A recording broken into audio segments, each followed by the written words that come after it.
Hello and welcome to Let's Play Pikmin. I'm Let's Play Amen, and this is my new Let's Play. I'm starting this right after Ocarina of Time. Actually, during the same recording session, I kind of feel bad for saying that, but oh well. We're just gonna dive straight in, I guess. This is a relatively new game for me, although the Pikmin series as a whole is not. I don't know, I'll just let the cutscene go. Sorry.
My name is Captain Olimar.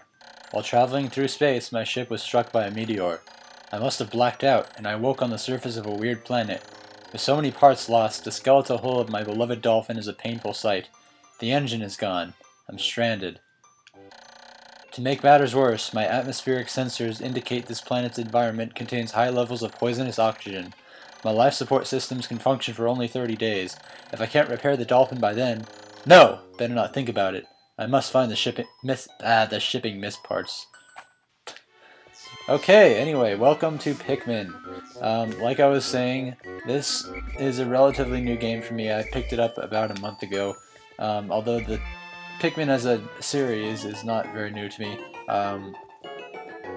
Because I played the other two games in the franchise, I guess you could say it's a franchise. But we're taking control of Captain Olimar, or Olimar as some people like to call him. I call him Olimar, I don't know why. But he is obviously very small. You can see, you can kind of tell his size by the flowers that are here. And we're just gonna go here. Kind of hard to find because the camera won't let me change it yet.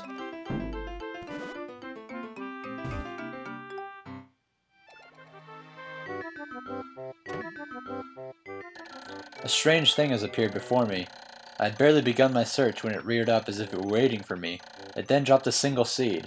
What is it? Is it alive? Is it a machine? It resembles a vegetable on my home planet that we call an onion. I shall call this an onion too. Alright, so this is the onion. Not really much to say, we just have to wait for this thing to happen. Ugh. Just a bunch of waiting this game is. The seed that the onion dropped took root in the soil and has now produced an adorable little sprout. The sprout emits a strange light, and it sways back and forth without benefit of wind. I cannot help but think it is calling to me. I'm compelled. I must approach it and press A. Yeah, and if you couldn't tell already, I'm playing the GameCube version. There was a Wii kind of re-release with new controls, with motion controls, but I don't really care for motion controls, so I like to stick with the GameCube version. Extraordinary! When I plucked the sprout, it turned out to be a living creature, not a plant. Picking it has done no visible damage. It just stands there, staring at me. Its shape is similar to the Pick brand carrots I love so much. I believe I shall call it a Pikmin. I believe... Here I am, stranded on a toxic planet, fighting to survive, and yet I'm intrigued. I must research this fascinating creature. I shall try to grab it and throw it with A, and I will call it to my side with B. Perhaps it will react to C and X as well. The following controls appear to allow me several viewpoints. And then it just goes on to explain the controls. I must survive. I need to familiarize myself with these controls and my surroundings. Okay, so, like you said, you can use the right trigger to move the camera around. It's kind of like Z targeting in Zelda. You can use the right trigger to change the camera farther awayness. I don't really know. You can press Z to make it go to a top-down perspective, although that's not really the optimal perspective for this game. And like he said, I didn't want to do that, but you can call Pikmin to your side by pressing B, which blows your whistle, and you can throw them with A. And basically the Pikmin are going to help us get off of this planet. And Olimar also has his own attack, which is just a very weak punch. And you can actually attack these flowers. Oh god, astonishing! The onion has sown more seeds. The small red pellet the Pikmin harvested after cutting down a flower appears to be some type of food that can propagate more Pikmin. The onion seems to be a sort of incubator. Needless to say, I must study this strange life form more. I was trying to study it, Olimar, but you wouldn't let me. Okay. Yes, you can throw Pikmin, and these pellets that the Pikmin can bring back to their onion can produce more Pikmin. And so basically, this game is all about increasing your numbers, building an army, and just having exponential growth, I guess. It's a really fun concept to play around with, especially when you get a lot of Pikmin. But yeah, this is the beginning of a brand new adventure, and I don't know why the camera's being so weird. For some reason, when you go close enough to an onion, it automatically zooms in, and I really just don't like that. I like to normally keep the camera a distance away. I just feel like that's the best one, because if you go too far out, it's kind of hard to see everything, but if you go too far in, then it's even harder to see things. And we're going to need to get 10 Pikmin so that we can move that box, that cardboard box. So we're going to have to find some more pellets. Basically, this game, we're going to just have to collect the 30 ship parts that we're missing. What the heck? There need to be more pellets around here somewhere. And, I mean, there's one. I guess we're not supposed to go up there yet. Just go ahead and get the easy ones for now. But since that pellet says 5 on it, we're going to need 5 Pikmin to carry it back to the onion, which is all the Pikmin we have, so we're just going to have to wait for them to go back. And I'm going to explore a little bit, see if there's more pellets over here, because I think there might be one up here. Yeah, there's one. So, things in this game, most things have fraction, or most things that Pikmin can interact with. Sorry, I keep changing my word choice. Things that Pikmin can interact with have numbers on them most of the time, and that number indicates the number of Pikmin that you're going to need to do that specific task. Since that pellet has number 1 on it, then we have to use 1 Pikmin. And it is kind of annoying in this game, because I'm used to Pikmin 3 at this point, since I've played that like tons more than this game. It kind of annoys me how when one of the Pikmin cuts down the flower and gets the pellet, it doesn't automatically take it with him. You have to throw another one just to get him to bring the pellet back to the onion, which I think is really kind of tedious, but oh well. It's the first game in the series, and I feel like this game is a total masterpiece. They nailed it the first try. Or the first go, not the first try, because it was successful. I don't know. Well, I guess it could be considered a try. Because even successful runs are still tries, technically. But now that we have at least 10 Pikmin, we can... Oh yeah, like he was saying, also, we can command them with the C stick as well.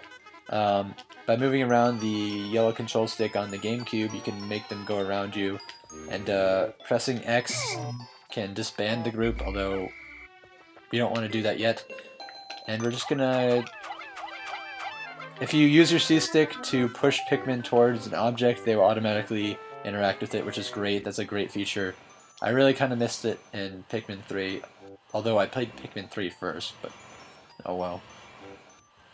I kind of miss it in that game, because it is a really neat feature, although some people don't really like it that much. And the Pikmin are as curious as children. They form groups to perform tasks that would be possible for an individual.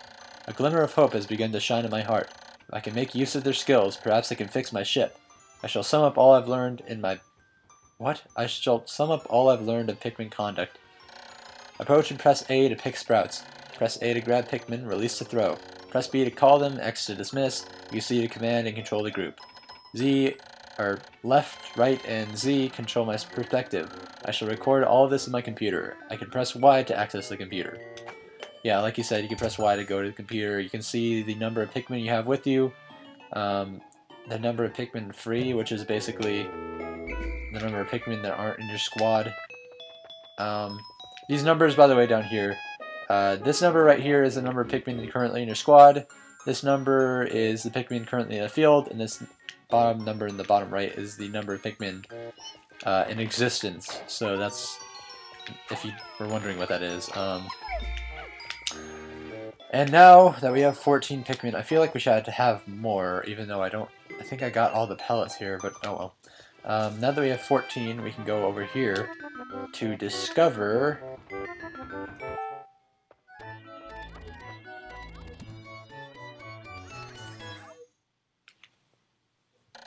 Amazing!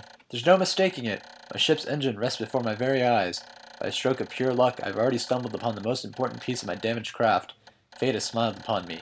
But how will I get it back to the dolphin? Good question, Olimar.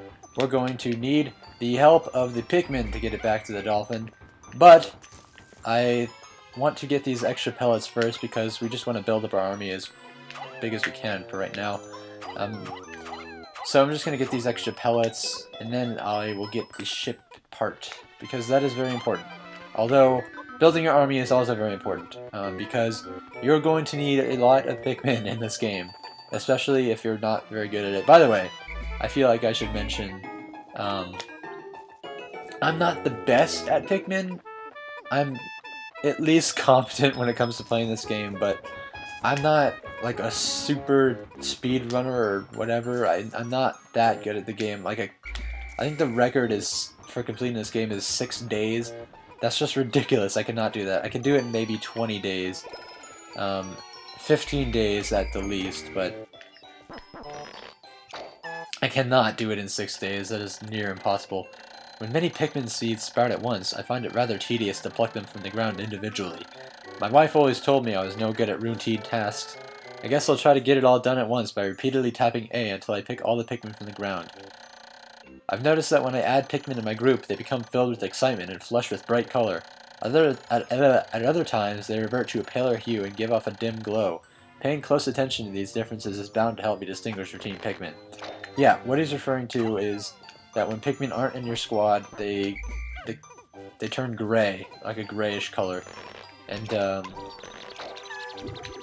when they are in your squad, they are normally colored, so you can tell which ones aren't in your squad if they're gray. And basically that's all he said.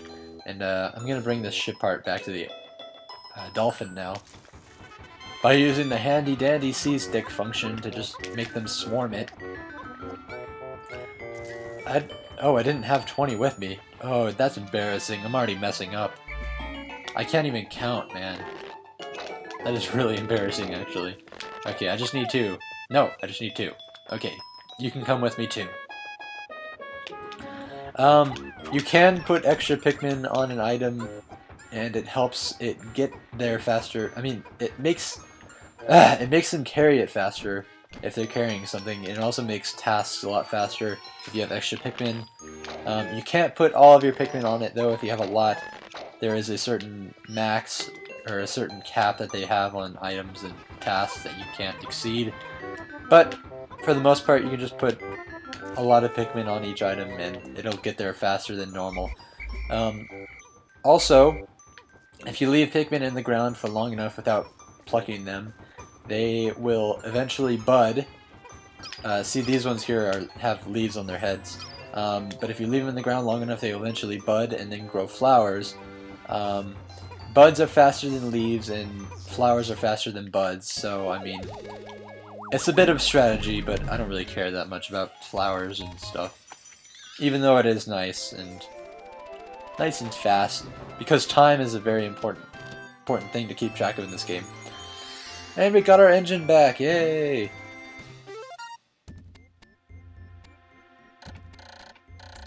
Oh, glorious! With the help of these Pikmin, I've taken a huge step back toward home. My ship can once again lift off. The glimmer of hope is beginning to burn more brightly, but what has become of the remaining parts? That search starts tomorrow. And at the end of the day, well, normally the days are timed, they're about 13 minutes long, but at the end of the day, all the Pikmin will come to their onions. Any Pikmin not in your squad or near the onion will be left behind, and they will die, and they will be taken out of all of the Pikmin in existence. So, you have to make sure not to leave any Pikmin behind. The main reason for that is because this planet that we're on is full of nocturnal creatures, and at nighttime they all wake up and eat the Pikmin. So, one day since impact, I've somehow managed to launch the dolphin, but I was surprised to see the onion lift off with me. Perhaps the Pikmin cannot survive overnight on the planet's surface, or have they merely decided to join me for other reasons? Either way, it seems they will help me again tomorrow. The dolphin is missing 29 parts. If I can't recover them all, I may never return home to my family on planet Hokotate. Analysis shows life support systems will function for only 29 more days. How can I repair my dolphin in such a short time? A dense forest is visible on the surface below. As it holds the keys to my survival, I name it the Forest of Hope. I explore it tomorrow. Yeah, so after each day, Olimar will write a captain's log, which you can read. And normally they aren't very important. I mean, they're never really important, but I guess I'll read them if there's something new. Most of the time, they're just repeats of what he's already said, but oh well. And at the end of the day, you also get a little analysis of what you've done. You get your Pikmin population with a little graph there. Number sprouted, number lost in battle, number left behind. Thankfully, lost in battle and left behind are still at 0. And we also have 29 parts remaining, so we'll save. And that's pretty much it. I will see you in the next episode.